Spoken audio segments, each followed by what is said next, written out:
Hey, ladies and gentlemen, it's Professor Meisel with our little demo and once again, description of what we need to be doing for our quick info topics. I had promised I would give some sort of demonstration, and I want to make sure that I do that. This is a fairly simple thing. As I pointed out before, this is not the thing to stress out about, okay? Stress out about your exams, stress out about your papers. This is supposed to be kind of fun, actually. It's usually a very lighthearted kind of thing. And I try to use a little bit of humor even when I come up with the topics that you choose. Sometimes that's easier than others. But regardless, let's real quick just hit again what we're doing. You're signing up for topics, or you've signed up for topics, and you should have two in separate weeks. And you're going to give about a 3-minute presentation, give or take a little bit of time there.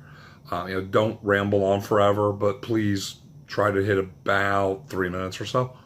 Okay? So we're going to do this by summarizing what the thing is that you signed up for. It could be a name of a person, a place, an event, a concept.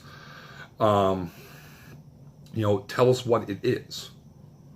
If it's a person, give us a brief bio. You don't have to walk through every detail of a person's life, but give us enough detail that we know something about this person and why they're important. If it's an event, well, why is this event significant? Why does it matter in terms of history? And whatnot. And then part 2, after you've described it, would be what is the significance? Especially for people. Oftentimes students forget this part. They will give us a 3-minute bio and then just never mention why I bothered to put this guy's name on the list or this woman's name on the list. So please don't do that, okay? try to hit both points, and that's how you get full points for this, is by hitting both points, by staying around the proper time, and by doing it. That's how it's graded. Some people said, well, can you put up a rubric? I don't have one for this. The rubric is more or less, I know good when I see it, and I know missing something when I see it. And I know didn't do it when I don't see it, right? So, point is, don't stress here. Focus on papers and exams, reading your textbook, coming to class, engaging in discussion and conversation. These are fairly easy things that you can do. People often ask, where's the research? Do I have to go read a bunch of books about this topic? Absolutely not. This is what Google was made for. Just getting some basic info quickly and giving you a broad overview. So Google it and read the Wikipedia article. Read the History.com article. Read the Wall Street Journal article. Whatever. Read that little thing. Some of this stuff might be in your textbook. Some of it might not be. Which is why I say, a lot of times I would just say Google it. When I'm trying to make sure that a topic is possible to do, that's how I check, is I Google it. And if I can get enough info, then I know that it's good, or it can be done, okay? So those are the parameters. Remember, each of these is 5% of your overall semester grade. It's designed as a way for you to earn some points without having to worry about it too much, okay? Demo time. I believe this is not a topic that's on the quick info topic list. I certainly hope not. You'll forgive me. This video is from multiple courses that I teach. So I'm just going to take a topic from US 2, the second part of the US survey, specifically a fellow named H.P. Lovecraft. So here is my quick info topic on H.P. Lovecraft. H.P. Lovecraft was born in the early 1890s in Providence, Rhode Island. Eventually, he would become one of the most important authors in U.S. history to tackle the genre that we call horror. And horror has, many facets to it. There are many ways of doing horror. But specifically, Lovecraft is famous for introducing a concept that we call cosmic horror. But first, a little bit about Lovecraft's life. Lovecraft's father died of syphilis when he was only 2 years old. He was raised by his mom in a very strict, very traditional New England setting. His grandfather, a man named Whipple Phillips, was a fairly wealthy industrialist who had invested in dams and roads, and railroads, and shipping, and those kinds of things. And so he lived a fairly comfortable life along with H.P. Lovecraft's family. Eventually, though, Whipple Phillips would make some bad investments, which would cost his family a lot of money, and the family would lose their home and be forced to move into a much smaller house just a few blocks down the road, but it was a much smaller house with less prestige. And I think that this early economic hardship, was something that mattered to Lovecraft. He didn't feel particularly secure. He was basically self-taught. He attended school some, but never really fit in. He was a very nervous child, had a lot of anxiety problems, but he read voraciously, particularly 18th century literature, things from the late 1700s. And this really influenced his writing style. He's most famous for the works that he wrote in the 1920s, particularly the mid to late 1920s.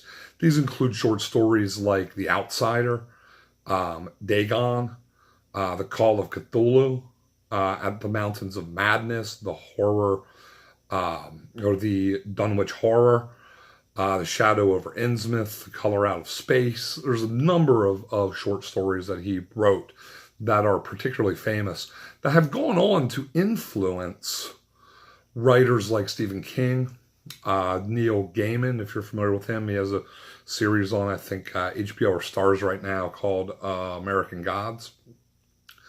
The Thing films, John Carpenter, famous horror film maker, was very influenced by Lovecraft's concepts.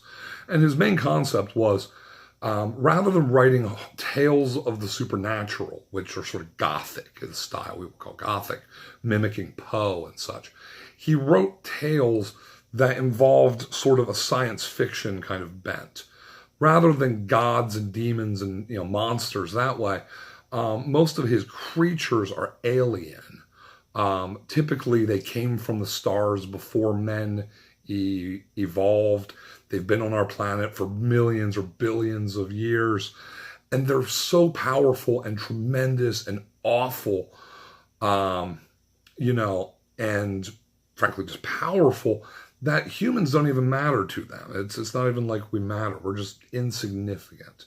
And that's why it's called cosmic horror, because it's this realization of the insignificance of humanity in the cosmic scheme of things. It's an implicit rejection of God and the idea that there's a God who loves us and wants a personal relationship with us.